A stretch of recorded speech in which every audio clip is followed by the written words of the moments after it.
Hi there, welcome to Burning Waters of the Moon Tarot. My name is Desiree, and in this video I'm doing a shadow reading for Taurus. How did you guys like my intro? I'm experimenting using intros, and I'm still kind of working out the kinks, but I kind of jump right into things, and I just try to see how they work. Anyhow, I already smudged these decks beforehand, and this deck is the TrueBlack Tarot by Arthur Wang. This is the Black Tarot by Victoria Iva, and then this is the Earth, Moon, and Shadow Oracle by Serafina Mesa. So I am definitely enjoying using these oracle decks, and I will continue to use to pull a card at the end of the readings. So Taurus, if for any reason this reading is not resonating with you, I ask that you check your rising sign or your moon sign. Also, try your sidereal placements as well. The sidereal astrology uses the true placements of the constellations. All the constellations are not 30 degrees, and some of them are bigger than others, and they also have an Ophiuchus constellation, which is connected to Scorpio in a way, but the Ophiuchus constellation is pretty small. Anyhow, also with shadow readings, sometimes it's really difficult to even see that we have a shadow, or that our shadow is showing. So it may not resonate with you then, but perhaps it might put a little spark into your heart, and so that you can begin to see the shadow and begin working with your shadow. This deck is super hard to shuffle. The cards are very stiff, and there's like a rose petal finish to this as well. So I just want to make sure I've got a good shuffle. All right, Taurus, let's go ahead and draw your cards and see where you are at. Seven of Wands in reverse, fire energy. Then we've got the Queen of Pentacles in reverse, that's earth energy. Oh, and then we have the Five of Swords in reverse. Okay, Taurus. Right away, I feel there's definitely some conflict, an argument going on, just generally kind of unease. You know, and it feels like it's been going on for a while. We do have this Queen of Pentacles, though. She is water of earth. She is in reverse, and the queens are all water, but this particular queen is of earth. And so she's very in tune with nature. She's very nurturing, very loving.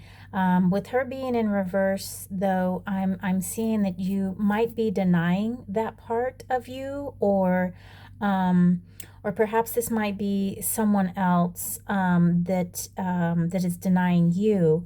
But this is not really, it's not sitting well with you. It's causing tension. It's causing issue, and it's very draining on your being, on your person. It's draining you physically, mentally, and I just get the overall feeling of just kind of tired and frustration, and kind of like you just want to give up. You know, we're going to use the Black Tarot by Victoria Iva to dive deeper into these cards.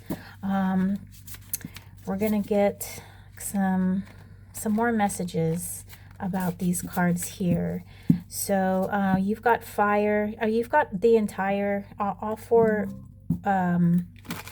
You've got all four elements represented here, and unfortunately they're all in reverse.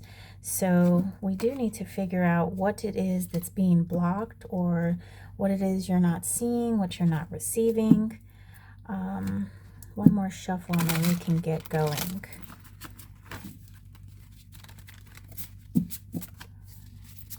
Okay, So 7 of Wands in reverse, fire energy. What do we have for Taurus? We have the 7 of Wands upright. Okay, same card, different orientation. Okay, then we have the Hanged Man in reverse. And then we've got the High Priestess. Okay, so 2 major arcanas, the High Priestess and the Hanged Man. Now, the High Priestess, she's moon energy. She's, we've got the moon back here. She's intuitive. She likes to dive deep into things, go deeply, and get a true understanding for things that are unknown, that are hidden. And then we've got the Hanged Man here, and this card wants us to change our perspective there, and sometimes it means sacrifice as well. I do with the 7 of Wands here, and this figure actually looking like the figure's been sacrificed, you know, thrown into this bottomless pit. But we do see that there's light at the end of this tunnel, this pit. So the feeling that I'm getting here is, in regards to this situation, this sort of defense, this position that you're kind of been holding for a while, it's time. These cards here are begging you to take a different. You've been looking at it the wrong way. You haven't been. You need to go a little bit deeper. You need to understand a little bit further, because the current understanding that you have right now, it's not serving you. And it's almost like you're kind of defending yourself against yourself, and you're kind of in maybe a loop of kind of not knowing what to do, but thinking you know what to do, and then trying something but not really believing into it full-heartedly. Full F-U-L-L. But I really do, the overall message that I'm getting is that you need to go a little bit deeper, in your understanding of the situation, of this current position that you have yourself in, this defensive position, this acting in a way that you have to defend yourself. It is tiring. You've been there for a while, but it doesn't seem like you're letting it go. Like I said, you're kind of in this loop. And I think going a little bit deeper is going to give you a fresher perspective, a different perspective. The perspective that you have is not serving you right now, Taurus. Let's get a read on this Queen of Pentacles. So we've got the Knight of Cups, water energy. We've got the Page of Cups in reverse, more water energy. And then we've got the Queen of Cups, the King of Cups. Yes, King of Cups in reverse. Very interesting. We have, this entire column is all quartz, and every single one of the quartz are represented, but most of it is here in the water, in the feeling, in the emotion. The Knight of Cups here is showing me that you're acting on emotion. Okay, that's your driving force. The King of Cups being in reverse, and also the Page of Cups being in reverse, I'm getting a feeling that your emotions are not they're not well thought out, and they're not grounded in reality. So it's almost like you're sort of creating this situation in which you're creating your own turmoil, and you just keep moving and tumbling in it like a dryer, just going round and round and round, and it's just that you're not really getting any kind of forward movement. And with this Queen of Pentacles here, you're needing some kind of stability, but you're not getting it. And I think it has to do with this situation that that you've created here within yourself, this constant defense. And I feel like this is an internal type conflict. And the High Priestess, like I said, is begging you to dig deeper, to go deeper, to further understand why you're here. And I'm getting the feeling that it has to do something with this conflict. You're in the midst of an argument or a fight with somebody, and it's been ongoing for a while, and you haven't been able to solve it. And like I said, you're tired of it, but the way that you're looking at this argument, the perspective needs to be changed. Maybe you need to put yourself in the other's shoes, and understand them a little bit better, understand why they acted. Perhaps you even need to talk it out.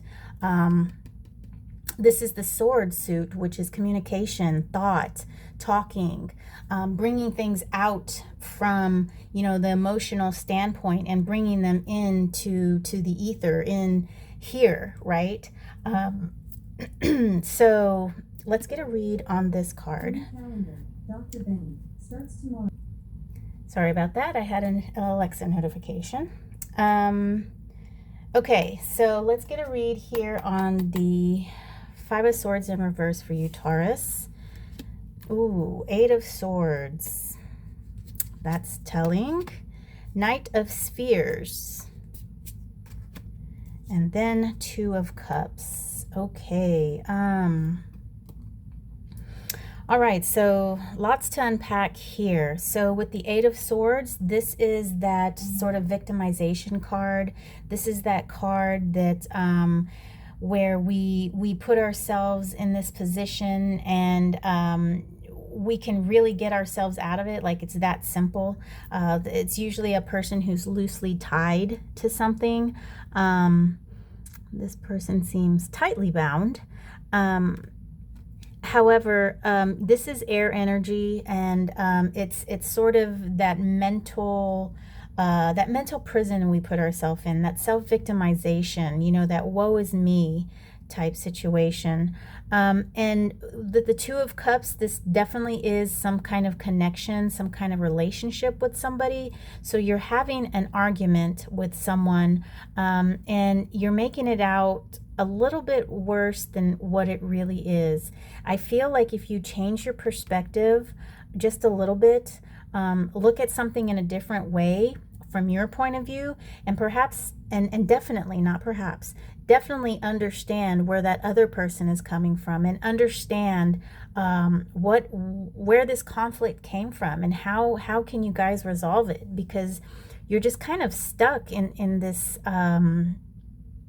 going over and over again, this endless cycle of it just going on when it needs to be, squashed. The Knight of Spheres, this is our Knight of Pentacles, and he's our slow-moving knight, but he's fire of earth, right?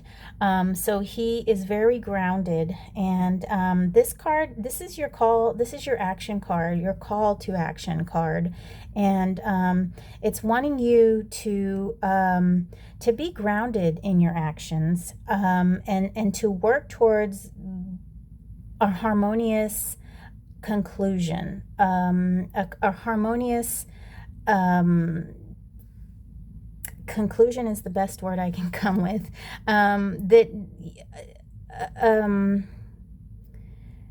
You really have got to work with this opposing party, and I really feel like you two need to kind of have a sit down and pour both of your hearts onto the table and just discuss this issue at hand. It's not serving you, Taurus. It really isn't. It's creating a lot of frustration on your part. It's taking up your mind space, and it's really not putting you in a good spot. Perhaps you felt like you were wronged by this person with this Eight of Swords here. And, maybe you were, rightly so. And whether you were or you weren't, that needs to be said. And your feelings are definitely valid. They definitely matter. And this person that you're in this argument or conflict with, that person needs to know. And that will tell you if this person is worth continuing this relationship. If that person doesn't care or doesn't even ask why you're upset, or, you know, just kind of nonchalant about the whole situation, then you kind of know that you don't really need to be putting your energies into this any longer. You're going to have to do some letting go. You know, it might hurt you, because I do see that this is just ruminating in your mind, and you're having a hard time letting go. But in the end, you know, you don't want to be tormented by this. You don't want this to build. And as far as shadow work, I feel like this is a situation in which perhaps somewhere along the lines, along your life, you learn to keep quiet about things, and you learned, you know, when there was conflict, that you needed to just kind of hide your feelings away. And we now know that that's not the right way to be. You know, we now know that we need to express our feelings. We need to express how things made us feel, and even if that person didn't mean it, you know, we need to express that. And if that person cares about you as a human, as a being, they'll you know, they'll be remorseful about it, and like, oh, I'm so sorry, I didn't know that hurt you, I did not mean to hurt you, that was not my intent. You know, you're an amazing person, I would never say that about you, or I don't think that about you. And then, you know, that's going to relieve some of that that emotion, that pent up pressure, especially when you find out that that person didn't even mean that. So let's go ahead and draw an oracle card from the Earth, Moon, and Shadow Oracle.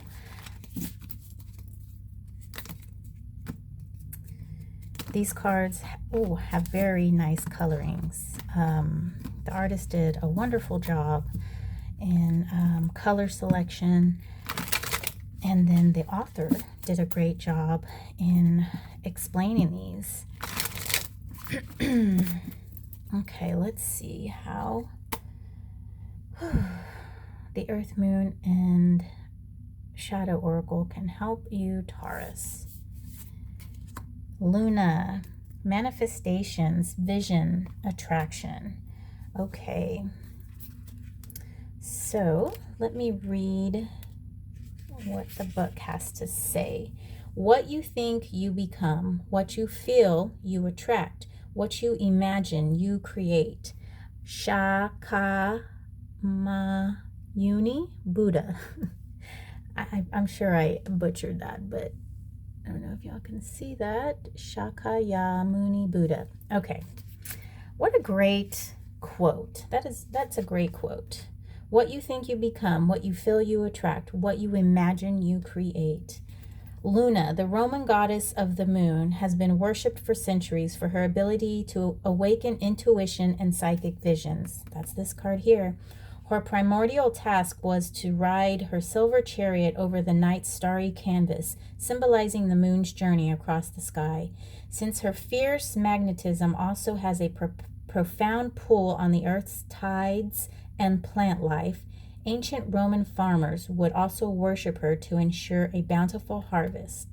When Luna arrives in the card, she encourages us to channel the moon's ability to pull what we desire in our direction.